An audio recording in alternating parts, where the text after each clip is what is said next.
Empire.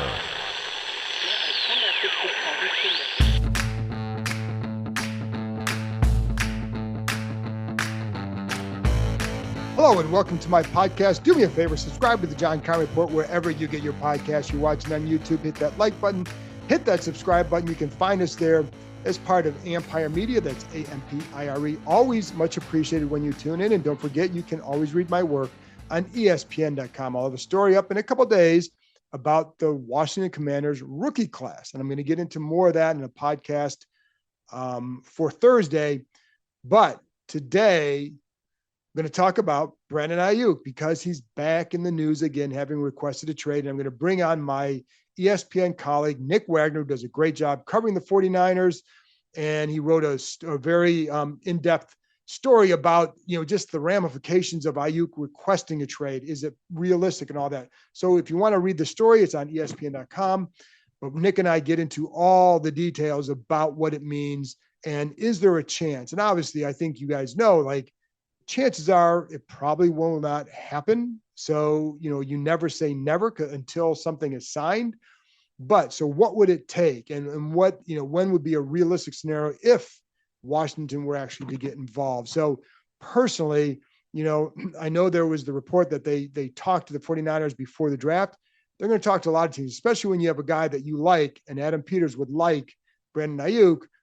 You're going to see hey, what would it take? It doesn't mean you're in these serious negotiations that you almost had anything.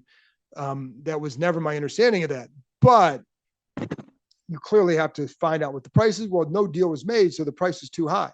And I do think where this team is at in its building of the organization, it just feels like this might be 1 year too early for that kind of an aggressive move. Because let's say you go out and trade for Aiyuk. Well, guess what? You still have issues at cornerback. You still have questions along the offensive line. Now, you're better with the playmakers for sure, and playmakers matter. I mean, listen, there's some analytics say that you put more money in the playmakers than you do in some other areas, like the offensive line, for example. But we know that they have to fix that offensive line, and that means left tackle, and it could even mean right tackle after the season. So how much resources would you be willing to part with? Not just money, but picks as well. This team still needs to get better in multiple areas. And I think the prudent way and the smart way for them to build is to hang on to those assets. Now, if Aiyuk is available in the offseason, and then maybe you're looking at different because you have a better idea of what pick you have, obviously, and then where you're at as a franchise. But right now, going into this year, can you really say, is this a 10-win team? Well, you can't say that at this point. Is this a team that I think is getting better and a franchise getting better? Yes. Will it happen this year? I think it's really too early to say that in 2024, they're going to be, dramatically better. We don't know that. I mean, maybe they will, but we don't know that based on what we still have questions about. Again, corner and left tackle. And, you want to build this the right way so it's sustainable for the long haul. And, making a move where you're trading draft picks and then investing that much money in a receiver would be awfully difficult. And you have Terry McLaurin, who will be in the last year of his deal in 2025 with a $23.6 million cap hit. You have 40 guys under contract right now in 2025. So they're going to have to spend a little bit to get in compliance, et cetera. And, you also have guys like Cosme's a free agent, John Allen. He's up in 2025. St. Juiced, what kind of year does he have? What does it mean? So I think I think it'd just be a lot to invest to go get somebody like that. And again, is it even realistic? Well, no, because the Niners are going to do it. And Nick gives some really good insight into that. So want you to hear from him more, but I did want to kind of explain even on this side where what I think makes sense. And again, I could see, let's say in a year, let's say they win 7 or 8 games this year. And then, you can do some things in free agency. Well, maybe then you feel like, hey, you're on the road to 10 or 11 wins in 2025. That's when you can say, okay, now you're parting with a first round pick. Well, chances are you win 10, 11 games, that pick's in the 20s. So now you're going to feel a lot more comfortable making that kind of a move as opposed to what if you only win 7 games? Where's that going to be? And are you willing to give up that kind of a pick plus the money? So anyway, a lot of things to consider. But the first thing, and I know there's a connection there and it makes sense. And, I get that. Anyways, here's my conversation with Nick Wagoner talking about the Brandon Aiyuk situation from the 49ers perspective and why it still makes sense that he will be with the 49ers. Will Jaden Daniels climb to the top of the NFC East? Will the Commanders zip past the competition? We'll have to wait until the season starts to see, but you can get a head start on the competition this summer at the Adventure Park at Sandy Spring. Named the #1 aerial adventure park in North America by USA Today, the country's largest ropes course and zipline park is now open 7 days a week. Located in the heart of Montgomery County, Maryland, the Adventure Park offers climbing, ziplining, axe throwing, food, and more. Experience adventure day or night with your family, or leave the kids at home for one of the exclusive Keep It Lit adult-only events. These summer date nights are perfect, featuring glow lights, music, fire pits, and endless adventure. With challenges anywhere from beginner to expert, there is something for all skill levels. Not looking to scramble through the trees? Keep your feet planted in the pocket and throw a perfect spiral at axe throwing. You can throw at traditional targets or play any number of interactive games. You can even upload your own image. Anytime you're thinking about reaching new heights, make sure you know before you go. The Adventure Park at Sandy Spring is the only ACCT accredited park in Maryland or Virginia. So there you have it, folks. The best climbing, ziplining, and axe throwing in the country right here in the DMV. Reserve your adventure today at www.theadventurepark.com/kind. Okay, Nick, well, it's like the monthly check-in with Brandon Aiyuk because they're made noise again today. So I know you got a comprehensive story on ESPN.com about the Aiyuk situation. Has anything really changed with this trade request? I mean, I think the only thing that has changed here is that this is probably kind of the last and final like nuclear option that Brandon Aiyuk has in his bag. Like he's been trying everything all off season to kind of try to coax the 49ers into signing him. But really, and that's really what he wants. In his heart of hearts, he would like to re-sign with the 49ers. Now he has a price that he would like to re-sign at. If he can't do that, then he would request a trade. And so far, obviously, the 49ers have not met his price, which is, from my understanding, more in that Amon-Ra St. Brown range is kind of what he's looking for, as opposed to, say, what Devontae Smith got when he was, the kind of the first domino amongst these receivers to fall in the offseason. So you're looking at something in the range of a $30 million annual average value. However, Amon-Ra St. Brown's deal has a little bit of window dressing, so it's probably closer to like 28. And I think that is a number that the 49ers are probably comfortable getting to.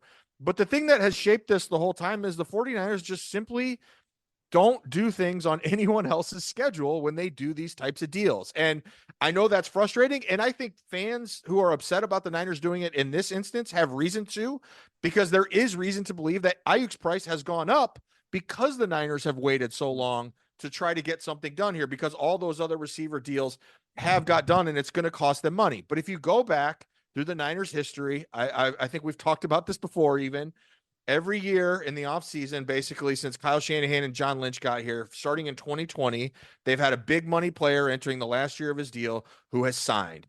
Whether that was George Kittle in mid-August, followed by Fred Warner. He was the earliest. I think even we still haven't even got to the date Fred Warner signed in 2021. I think it was July 21st or something like that.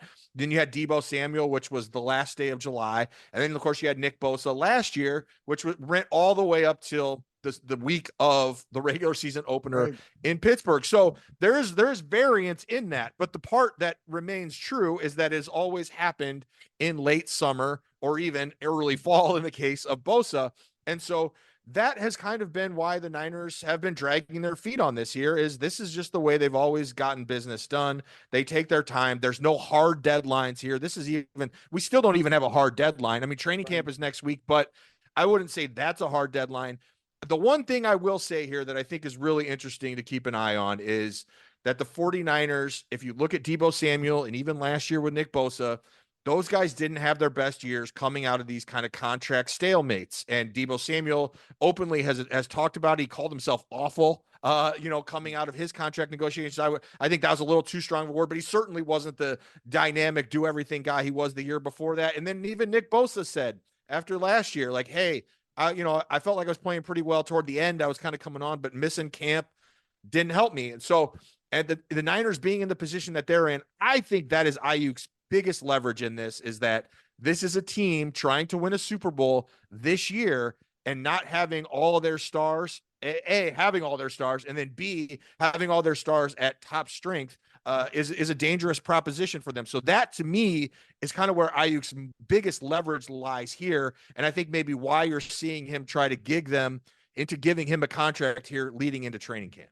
Are they telling teams they're not going to talk trade? Yeah, I think the situation as it stands right now hasn't changed from the 49ers perspective. That's that they don't want to trade Brandon Aiyuk. And I think when we go back to the draft, when those conversations were happening and they were a little bit more lenient on that, it was because the draft was coming up. There were picks that they could use to get guys who would help them in their quest this year. My understanding is they weren't going to do anything with Aiyuk at that time unless they were getting, upper part of the first round picks that would have put them in position for one of those top 3 types of receivers, whether that was Harrison, Neighbors, or Odunze. So that was kind of the pie in the sky thing where they would have considered it because they would have restarted the clock if they had gotten a guy like that. I'm talking contract wise. But as we sit here right now, I just said the 49ers are trying to win a Super Bowl this year. They make a trade. If they make a trade for 25 draft picks, 25 draft picks aren't going to help them win a Super Bowl this year. And they still hold a lot of leverage in this because Brandon Aiyuk is under contract for next year, and they still have franchise tags. Now, the fair argument against that, of course, is you have a disgruntled wide receiver in the room is probably not going to help your team win a championship this year. But Brandon Aiyuk, the flip side of that is, still wants to get paid at some point. And so if he is disgruntled all year and it becomes a problem, that's not going to help him get a contract somewhere that he wants after this year either. So there's kind of all of these factors at play here, but I still think the most likely outcome here is that the 49ers will sign Brandon Aiyuk to a contract extension, and probably before the season starts. Now, if we get to September and that hasn't happened, there isn't a deal that's done, and it doesn't look like they're going to get a deal, and Aiyuk has to decide whether he's going to just play out this year, or he's willing to sit and miss games. It's unusual, but it's happened. Le'Veon Bell did it. Then I think you might see movement at that point. But until then, the only way I could see the 49ers kind of changing their mind in a trade discussion is if there was an impact player coming back to them in that deal. And as you know, John, you just don't see those kinds of deals very often. Again, it happens, but very rarely, and you almost never see it at this time of year when teams have already kind of set their roster and have an idea of what their cap's going to be. So that, I think, is kind of the Niners' perspective on this. I know Brandon Aiyuk, obviously he's disgruntled. He's upset about the way this has played out, that it's taken this long to do that.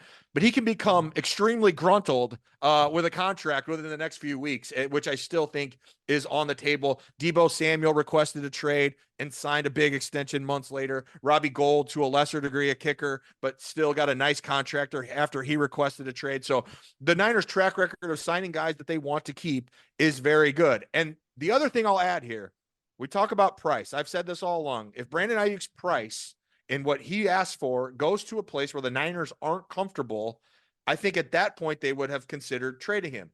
I don't think that has happened yet. I don't think it's gotten to a point where there's just no way they would ever do it. They haven't been willing to come up to it yet, but I still think there is a place that they think they can find that would make that work. And I say that because the one guy who was a 49ers star player who they traded was defensive tackle DeForest Buckner.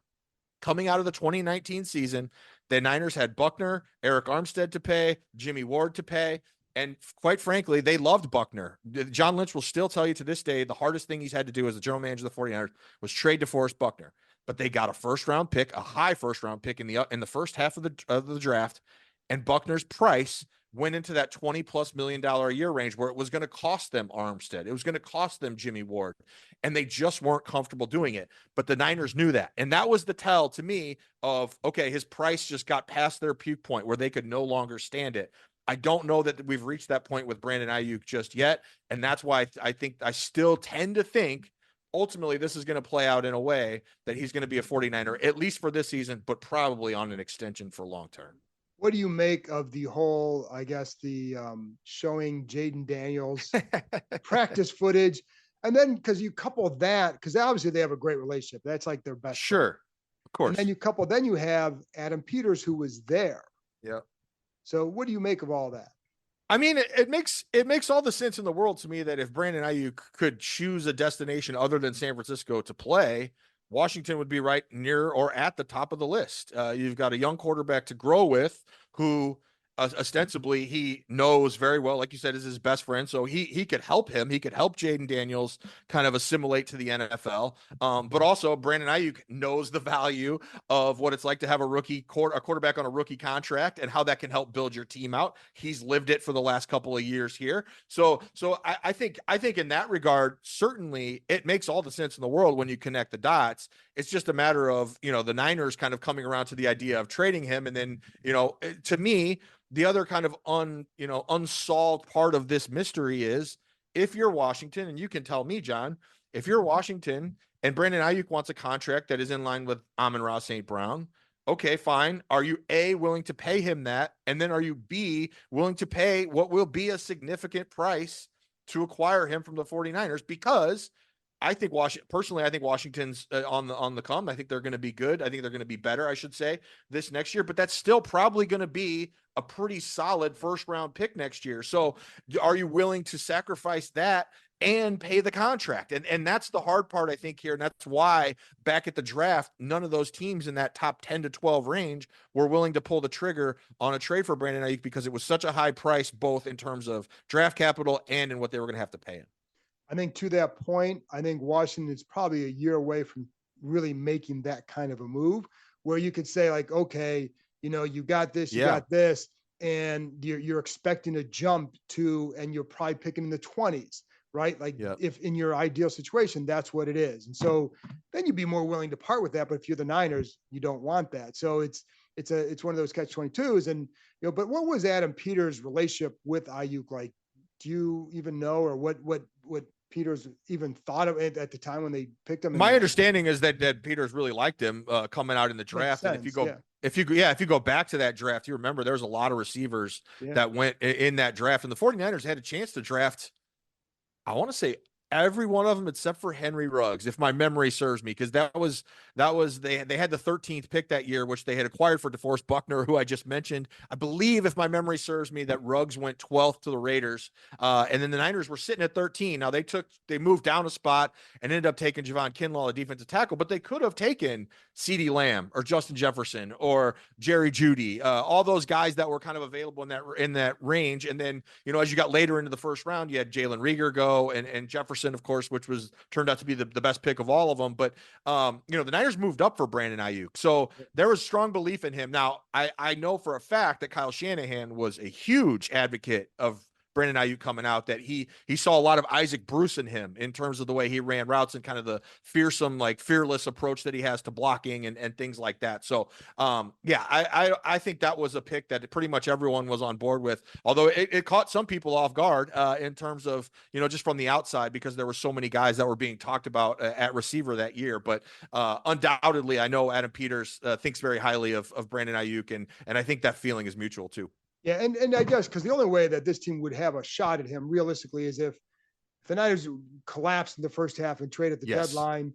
And even then, from this standpoint, it goes back to what we said. What are you willing to give up at that point? But more realistically, if they can't work out a deal in the offseason is when he'd more likely be available. I think that makes sense. You're right. If things just go terribly awry and the 49ers are, I don't know how many games they have, before the trade deadline, but let's just say they're 3-7 at the trade deadline. Like, I think there is a world in which they'd be looking to make trades. But I will caution this too, John, is like everyone keeps saying the 49ers can't afford to keep all their stars. And there's truth to be found in that. But you have to understand the stars that the 49ers do want to keep long term. This is a team that is still in a Super Bowl window, but they're also trying to transition into the next core group of guys. And so you're going to have some of these core guys that are here now that are going to be moving on either next year or the year after that, most likely. And I'm talking about, Trent Williams, who is a retirement candidate at some point in the next couple of years. Deebo Samuel, who has 1 year left on his deal after this year. I think, and the Niners can basically get out of it after this year for and realize a fairly sizable savings. Javon Hargrave, who, signed as a free agent last year, had a just okay year, but they can get out from his deal after this season. So again, like it looks on paper like the 49ers, if they don't sign Brandon Aiyuk right now, like he's a guy that they would move on from. But I could see a scenario realistically, John, in which let's say he played out this season on the 5th-year option. The Niners tagged him in the offseason, and then let's say they did move on from Deebo Samuel. Then they would use some of that money, to re-sign Aiyuk. They would tag him and re-sign him or whatever. Brock Purdy, of course, looms over all that because he's extension eligible next offseason too. But the point is that there's money that can be cleared out. So the stars that you're seeing that are on the roster right now may not be on the roster when Brandon Aiyuk's big cap hits might kick in, because that's the whole point of this thing. They would actually lower his cap hit almost certainly from the $14 million if they signed him right now. If they don't do that, those savings would start next year. So that's kind of the calculus of how this all plays out. And that's why it's not such a sure thing that Brandon Aiyuk is gone, even if he plays out this season on the 5th-year option as a disgruntled wide receiver. How much do you enjoy talking about the same topic over and over again and saying the same thing? It's super fun. No, it's super. I totally get it though. And Brandon has stoked it himself too. So yes. I don't blame Washington fans at all for being super curious, and especially when it's your quarterback and he's right. wasn't he watching practice tape or something? Yes, I was on that's vacation. What I mean. Like he was watching, yeah. So I don't blame anyone for connecting the dots. And look, I never say never on anything in this league. You and I have both been around long enough to see all kinds of crazy stuff happen. So I'm not saying it's out of the realm of possibility that Brandon Aiyuk is not a 49er this year and that he's a Commander. I just think it's still the most likely scenario based on the history and the way the 49ers do business is that he will be a 49er this year and probably beyond that, because I think the Niners view him as a part of that next nucleus of guys. And that's with Brock Purdy, that's with Fred Warner, that's with Nick Bosa. Those are kind of their foundational players at premium positions that I think they would like to keep around.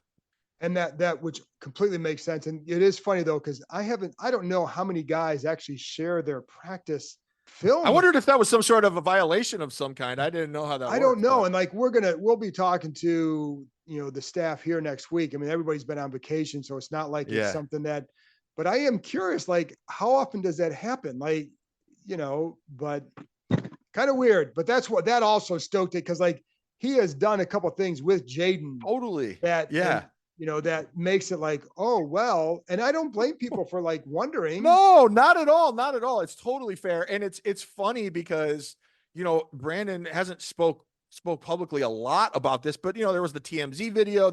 He went on a couple of podcasts and he has openly said that, oh yeah, this is how I apply pressure to the 49ers. It's like, I don't know if you should admit that. I don't know if that's how you play the game necessarily. Ideally, if that's the way you want to do this, you come out and say, yeah, I'm just applying pressure. I expect to be a 49er next year. Sure. But like, it is just kind of the way of the world these days. And again, he doesn't have a ton of leverage to work from other than the 49ers do really need him if they're going to win a Super Bowl this year. And he knows that. And I do think that will help his cause eventually, more so than any of the other stuff, whether it's on TikTok or Instagram or wherever has in the past here. Maybe he just needs to take some Super Bowl trophies from the facility and just ride around the parking lot tied to his car.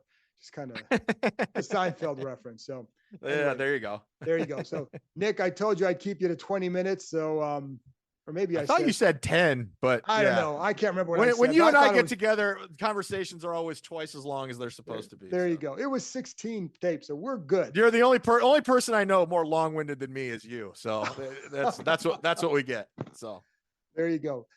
Thanks for that endorsement, Nick. I appreciate it. I appreciate it. You can lead the pod with that. Like that's like the lead into your pod. Nobody talks more than John. I don't know about quality, but you'll get quantity in this podcast. I'm number one, baby. So, all right. Thanks, Nick. That's it for this episode. Thanks to Nick for joining me, and thank you, as always, for tuning in. I'll be back on Thursday with another episode talking about the rookies reporting. I'll talk to you next time.